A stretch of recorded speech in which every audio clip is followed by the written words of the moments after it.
PSC ക്രമക്കേടിനെതിരെ rank ഹോൾഡർമാരുടെ സമരത്തിന് പിന്തുണ പ്രഖ്യാപിച്ച് യുവമോർച്ച സെക്രട്ടേറിയറ്റിലേക്ക് പ്രതിഷേധ മാർച്ച് നടത്തി. BJP മുൻ സംസ്ഥാന അധ്യക്ഷൻ K. സുരേന്ദ്രൻ മാർച്ച് ഉദ്ഘാടനം ചെയ്തു.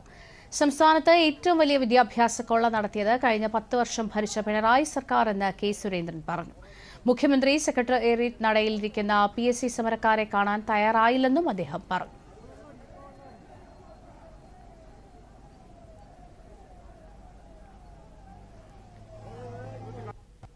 അധികാരത്തിൽ വന്ന് 1.5 മാസം കഴിയുന്നതിന് മുമ്പ് പറഞ്ഞതെല്ലാം ചങ്കു തൊടാതെ വിഴുങ്ങിയിരിക്കുകയാണ് കേരളത്തിന്റെ മുഖ്യമന്ത്രി. എല്ലാം മാറ്റി പറയുന്ന മുഖ്യമന്ത്രിയായി കേരളത്തിന്റെ മുഖ്യമന്ത്രി മാറി. പ്രതിപക്ഷത്തിരിക്കുമ്പോൾ എന്തെല്ലാം പറഞ്ഞോ അതിനെല്ലാം വിരുദ്ധമായിട്ടാണ് അദ്ദേഹം കാര്യങ്ങൾ പറഞ്ഞുകൊണ്ടിരിക്കുന്നത്. VD സതീശൻ ഇപ്പോൾ അറിയപ്പെടുന്നത് വാക്കുപാലിക്കാത്ത മുഖ്യമന്ത്രി എന്നുള്ള നിലയിലാണ്.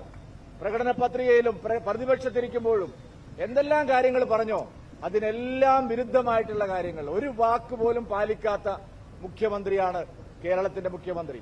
ഇപ്പൊ പ്രളയ ദുരിതം ഉൾപ്പെടെ നിരവധി കാര്യങ്ങളുണ്ട്. ഞാൻ ആ വിഷയങ്ങളിൽ പോകുന്നില്ല. ഒരു കാര്യത്തിനും ഒരു നടപടിയുമില്ല.